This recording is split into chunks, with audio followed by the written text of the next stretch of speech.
വർഷം പഴക്കമുള്ള ഈ ഹാൻഡ് ക്രാഫ്റ്റഡ് സീലിംഗ്, ഈ ആഡംബര ഫ്ലോറിംഗ്, പിന്നെ ഈ മാഗ്നിഫിസെന്റ്ലി മിറർ അത്രയ്ക്കങ്ങ് പോരാ. എക്സ്ക്യൂസ് മീ, ഫ്ലോറിംഗ് അത്രയ്ക്കങ്ങ് പോരാ. വരൂ. Beautiful flooring, new Rajasthan marbles. Beautiful walls, new Rajasthan marbles.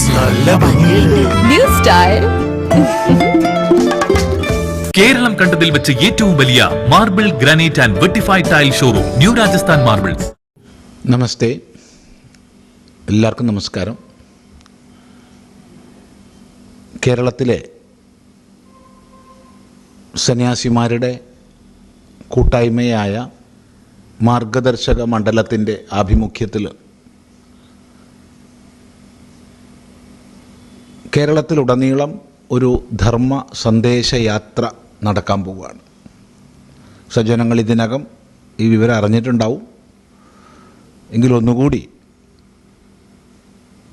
ബോധിപ്പിക്കാനാണ് ഇപ്പോൾ ഇത് പറയുന്നത്. ഇന്നത്തെ കേരളത്തിൻ്റെ സാമൂഹികമായ സാംസ്കാരികമായ ഗതിവിഗതികൾ ശ്രദ്ധിക്കുമ്പോൾ വളരെ ആശങ്കയും വ്യാകുലതയും സാമാന്യ സമൂഹത്തിനുണ്ടാവുന്നുണ്ട്. പെരുകുന്ന മയക്കുമരുന്നുകളുടെ ഉപഭോഗം,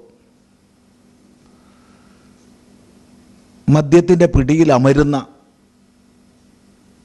കേരളീയ സമാജം,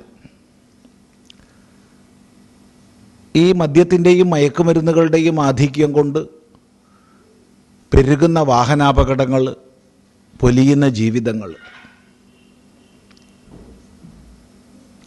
തകരുന്ന ഛിദ്രമാകുന്ന കുടുംബ ബന്ധങ്ങൾ,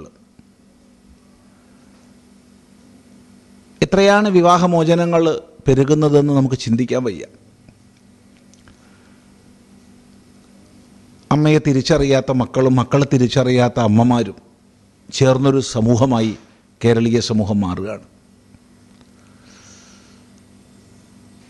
ഇനി മറ്റൊരു ഭാഗത്ത്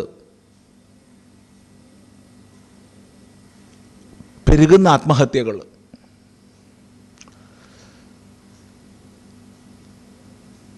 ഇതിനൊക്കെ അടിസ്ഥാനമായി നോക്കുകയാണെങ്കിൽ കുടുംബജീവിതത്തിൽ നഷ്ടമായിക്കൊണ്ടിരിക്കുന്ന ആചാരാനുഷ്ഠാനങ്ങൾ,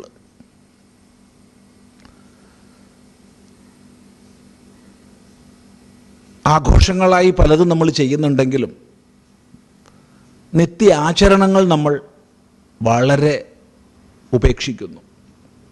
നിത്യനാമജപം പോലും ഇല്ലാത്തൊരവസ്ഥയിലേക്ക് നമ്മുടെ സമാജം മാറുകയാണ്. അതുപോലെ ധർമ്മശാസ്ത്ര ബോധത്തിൻ്റെ അഭാവം കൊണ്ട് പല പ്രകാരം ചൂഷണം ചെയ്യപ്പെടുന്ന, തെറ്റിദ്ധരിപ്പിക്കപ്പെടുന്ന അവസ്ഥ ഹൈന്ദവ സമൂഹത്തിൽ വിശേഷിച്ചുണ്ട്. ഈ അറിവില്ലായ്മയെ ചൂഷണം ചെയ്തുകൊണ്ട് തന്നെ പ്രേമമെന്ന കൊരുക്കിൽപ്പെടുത്തി മതപരിവർത്തനത്തിന് വിധേയമാക്കുന്ന അവസ്ഥകൾ, സാമ്പത്തികമായും വ്യാവസായികമായും മറ്റും ഉയരണം എന്നുള്ള ചിന്ത നഷ്ടപ്പെടുന്ന സമാജം, അനാവശ്യമായ ധൂർത്തുകളെ കൊണ്ടും മറ്റും കടക്കണിയിലേക്ക് പെടുന്ന കുടുംബങ്ങൾ, എന്തുകൊണ്ടും വളരെ വ്യാകുലത ഉണ്ടാക്കുകയാണ് ഇന്നത്തെ സമാജത്തിൻ്റെ ഒരു ദർശനം. ഇനി മറ്റൊരു ഭാഗത്താകട്ടെ വ്യത്യസ്ത സമ്പ്രദായങ്ങൾ ഒത്തുചേർന്ന് വലുപ്പ ചെറുപ്പമില്ലാതെ, ഉയർച്ച താഴ്ചയില്ലാതെ പരസ്പര ആദരവോടുകൂടി മുന്നോട്ട് പോകേണ്ടുന്ന നമ്മൾക്കിടയിൽ അറിയാതെ പലതരം ഛിദ്രതകൾ വരുന്നു. സാമുദായികമായ ഛിദ്രതകളായാലും ഇനി ഉപാസനാപരമായ വൈജാത്യങ്ങളായാലും ഒക്കെ, അതിനെയൊക്കെ മുതലെടുത്തുകൊണ്ട് വിവിധ സാമാജിക ശക്തികൾ ഹിന്ദുധർമ്മ വ്യവസ്ഥയ്ക്ക് മുകളിൽ കടന്നു കയറുന്നു. ഈ ഒരവസ്ഥയിൽ കേരളീയ ഹൈന്ദവ സമാജത്തെ ശക്തമാക്കുന്നതിനുള്ള സന്ദേശം നൽകിക്കൊണ്ട് ആചാരങ്ങളിലേക്കും ശാസ്ത്രങ്ങളിലേക്കും തിരിഞ്ഞ് കേരള തനിമയെ വീണ്ടെടുക്കണമെന്ന മഹാസന്ദേശം നൽകിക്കൊണ്ട് സന്യാസിമാർ കേരളത്തിൽ വടക്കേ അറ്റം മുതൽ തെക്കേ അറ്റം വരെ സഞ്ചരിക്കുകയാണ്. ശ്രീനാരായണ ഗുരുദേവൻ പ്രതിഷ്ഠിച്ച ക്ഷേത്രങ്ങളിൽ വടക്ക് ഭാഗത്തുള്ള കുദ്രോളി ഗോകർണനാഥേശ്വര ക്ഷേത്രത്തിൽ നിന്ന് ദീപം ജ്വലിപ്പിച്ച് കാസർഗോഡ് നിന്ന് ഒക്ടോബർ 7-ാം തീയതി ആരംഭിച്ച് എല്ലാ ജില്ലകളിലൂടെയും കടന്നുപോയി 21-ാം തീയതി തിരുവനന്തപുരത്ത് എത്തുന്ന മഹാസമ്മേളനത്തോടെ സമാപിക്കുന്ന രീതിയിലാണ് യാത്ര വിഭാവന ചെയ്തിട്ടുള്ളത്. എല്ലാ ജില്ലകളിലും പത്രസമ്മേളനങ്ങൾ, ഹിന്ദു നേതൃസമ്മേളനങ്ങൾ, പൊതുസമ്മേളനങ്ങൾ എന്നിവ നടക്കുകയാണ്.